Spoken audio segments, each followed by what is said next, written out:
Welcome to Stooge Stream in our first episode covering WCPW, which is What Culture Pro Wrestling. We're going to be started with episode 7 of Loaded, their weekly YouTube wrestling show.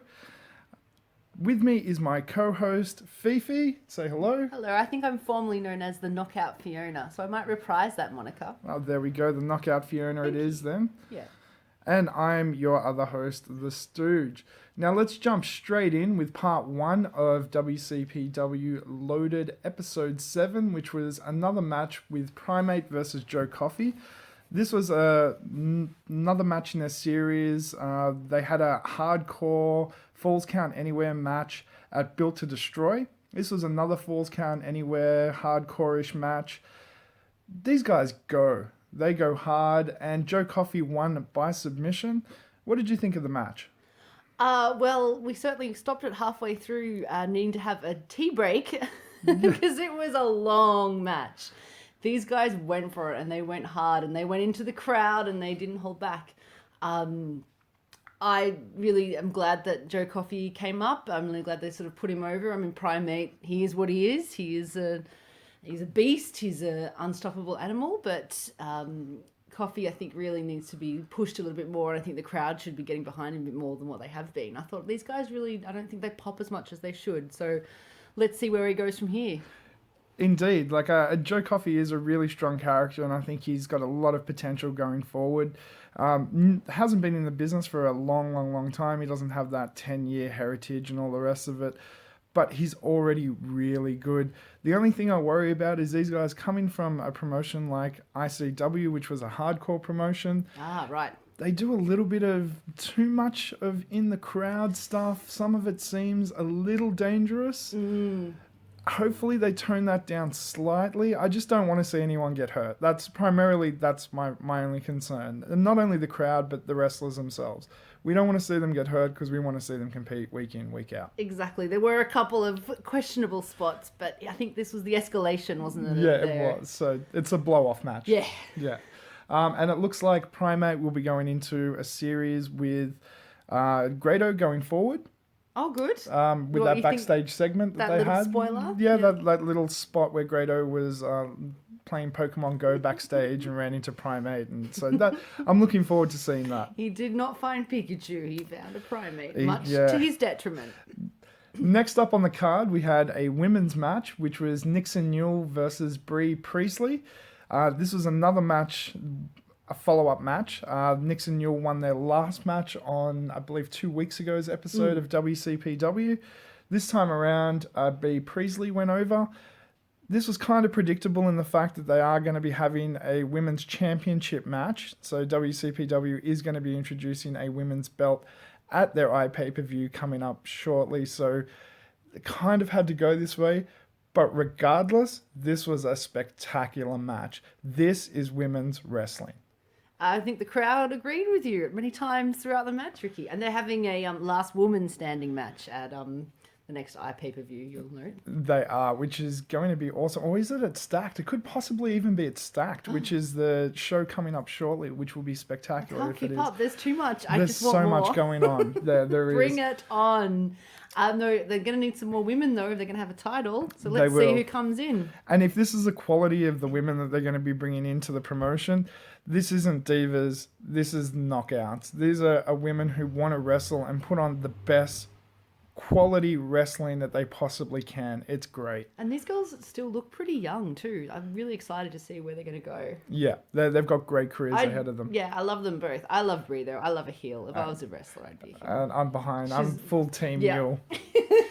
Go Nixon. All right, next up we had Team Hendry versus Prospect. Joe Hendry has very quickly become a fan favorite, not only in this household, but around the world with his entrances, his music, but not only that, the talent that he has behind him. And this week he was joined by Joseph Connors and Grado. Yes, he's learned to share. He's learned to share, and he shared with Joseph Connors and Grado versus Team Prospect. This was a great match under elimination rules. First, Joseph Connors was eliminated via shenanigans. Then Grado was eliminated via shenanigans. And then it was all up to Hendry versus Team Prospect, all himself. and he won. Now, this is a moment that the crowd needed. We've been behind Hendry since the first episode, so it was great to see him have this huge moment for everyone to be behind, which also led to a backstage segment where Aaron Stevens, formerly WWE's Damien Sandow, asked Hendry for help because, hey, if you can take on 3 people, I want you watching my back. But the match itself was actually really well put together with some great spots, some amazing chain wrestling, some just amazing wrestling. Grado, of course, brings comedy to every segment that he's in, so there's some great comedy segments. What did you think of this? I love them all. I love a heel faction. Maybe when they don't take over the whole promotion. Yeah. Watch Not this an space. NWO. We'll see what happens. Aces and Eights, yeah. I love Grado in his own right. And of course, you wore me down, and eventually I've been won over with the Joe Hendry phenomenon. Local hero. And Joseph Connors. Can't forget Joseph Connors. Yeah, it definitely, I think it had to go this way. It had to go with sort of Hendry bearing the load. Although he's learned to share, he's, 100%. still on his shoulders. And if you have watched any previous British independent wrestling, you'd know that Joseph Connors used to play a heel character called the Righteous Joseph Connors. He wore one of those jackets like Edge when he was a rated R superstar. A very cool look. He had a cult and all the rest of it. I can see him going heel on Hendry eventually with the storyline that they're building towards. You're waiting for it. I'm waiting for it. Do you reckon? I'd really like to see him go back to that character of the Righteous Joseph Connors versus... Because it'd be interesting, him having his cult faction of people that follow him because they're brainwashed by Joseph Connors, and then Hendry having his, like, I'm so charming, people just love me fraction. Like, it would be quite an interesting dynamic. Yeah. You will love him. Well, that would explain Joseph Connors' questionable 70s mustache, I'd have to say. From when he was, because that wasn't that long ago either. So that works, yeah. We'll see. All right, so next up, backstage we had, or this was earlier in the show, Martin Kirby declaring that he wanted Will Ospreay in a match to prove how good of a wrestler he was, that he wasn't just a joke and a pushover and so forth. Martin Kirby is a great comedic character, but he has spectacular talent as well.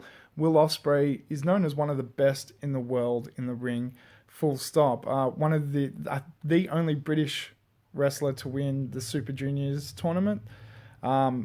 Just amazing. He's an amazing talent, the aerial assassin.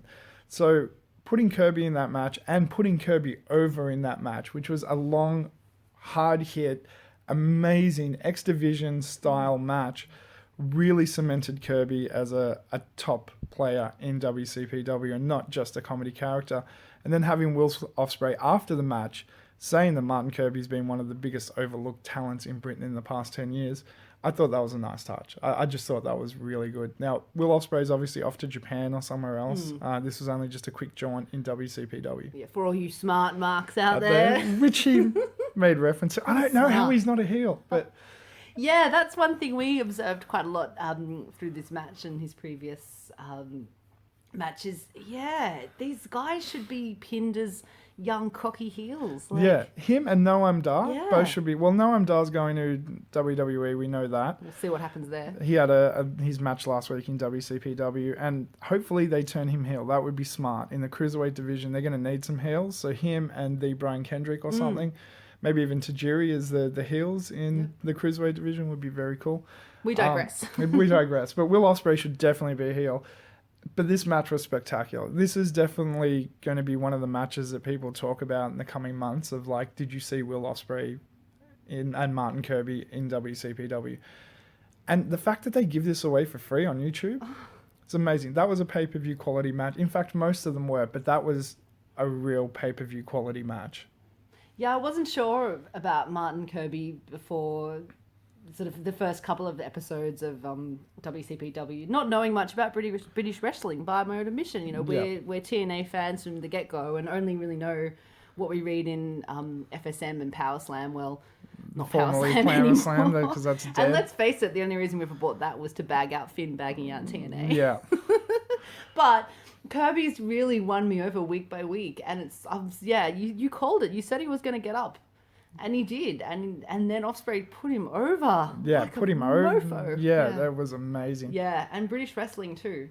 All right. This is a really exciting time for British It wrestling. really is. Yeah. And WCPW in 7-8 weeks has cemented itself as pretty much the number 2 company in the world, which is ridiculous. And if you don't believe me, just go read the indie rags and so forth. Everybody's talking about WCPW. It's crazy.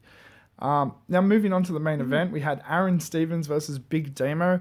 Aaron Stevens, you'll remember as Damien Sandow from WWE. This was a big deal. His first, quote unquote, televised event after WWE wasn't TNA. It was WCPW. He actually debuted the week before that in WCPW as Aaron Stevens. It's quite a big deal. And this is his first match versus the champion for the championship, Big Damo. Big Damo is actually a big deal in the British scene as well. He had some matches in TNA when they went to the UK recently because, again, he's a big deal. So they got him on there to promote the show while they're over in the UK. Aaron Stevens and Big Damo had a great match. Now, you knew that there was going to be run-ins with Prospect because Adam Blumpier has aligned himself with Prospect after apparently his testicles had been crushed by Aaron Stevens last week. Crushed and then inflated 3 times their size. Or... What's the commentator's name again? Alex Shane. Alex Shane made sure we were well aware of that repeatedly throughout the show, which was quite cute. And we knew that Joe Hendry and Joseph Connors would be backing up Aaron Stevens. Which, can I just point out how useless it is watching behind a monitor when some shit inevitably goes down? Yeah, like be in. One must run out. Sit in the chair at the ropes. What are you doing? Anyway. I'm just glad that they didn't have the WWE disease where their music had to hit first. There wasn't that invisible barrier where they were stuck behind in the gorilla position. Yeah. But yeah, there was a lot of run-ins, which was inevitable because Big Damo had to win. But you have to make Aaron Stevens look good as well and make him look like a competitor, which they did. I thought they pulled this off really well. Interestingly enough, this was the Shenanigans heaviest match out of all of their matches. It really was quite heavy with run-ins from Prospect and Joseph Connors and Joe Hendry, Adam Blumpier throwing the sand in Aaron Stevens' eyes and the uppercut to the testicles. Payback's a bitch. It is, and that's going to hurt too. So much shenanigans and not a Hebner in sight, Ricky. That's a good call. As you probably, anybody who's aware, wrestling fans, usually when shit like this happens in a match, there's a Hebner involved, be it an Earl or a Brian or a David. There's a Hebner somewhere. There's a David Hebner? Brian's twin brother. Oh, right. The first screw job, the Hulk Hogan screw job that people forget about. So overall, like quick thoughts at the end here, WCPW shows are just awesome. The level of talent that you see and the quality of the matches are spectacular. True, the first couple of episodes were a little bit rocky as far as false finishes and so forth, but when you watch it now, it all makes sense. It was building towards something, and even they take the piss out of it in an Adam Pacitti section at the end. The big surprise of the show was the return of Rampage. Yeah. Which was an amazing run-in at the very end of the Aaron Stevens Big Damo match, which is setting up a fatal 4-way match with Joe Hendry, Joseph Connors, Rampage, and Big Damo for the title at Stacked, which is going to be a huge card. I can't wait for it. Moose from TNA is coming, EC3, Drew Galloway, they're all coming over for Stacked. That's right, Coffee's facing Moose. Let's see how that goes. Yep, and we have Doug Williams facing Drew Galloway. Oh, can't wait. Yeah. So it's going to be a really, really cool card. If you haven't started watching WCPW, again, it's free on YouTube. Just type in WCPW, start watching it. It is amazing wrestling. It's, you're constantly surprised with the homegrown talent, and then every week there's another nugget waiting for you of whom's going to be, guest starring or making a cameo appearance. Who are we getting for the pay-per-view exactly? Well, for starters, it's real. It's damn real. Kurt Angle. We're also getting the son of a plumber, Cody Rhodes. And it's being called by the legend himself, Jim Ross, and Jim Cornette. Jim Cornette. It is going to be an awesome iPay-per-view coming up. Again, if you haven't gotten on top of WCPW yet, you should really start watching it. It's a free show every week. You don't have to pay for the network. You don't have to pay for anything. Everyone's got YouTube. I highly recommend it. I think it's one of the best wrestling products available today. And you know what I love? All the haters out there for their shows, you know, ways that they would have booked Raw better, you know, suggestions and, you know, how to make a better product than what's on offer in the main elite offering out there, shall we say. Well, you know, people say, oh, why don't you know, let's see you do it better. Well, they put their money where their mouth is, and they have. They have. They're putting on a brilliant international product. So thank you for joining us for our first episode. We'll be back next week for WCPW Stacked. And we can't wait to see what Adam Parmesan puts on for us. BX for life. See y'all.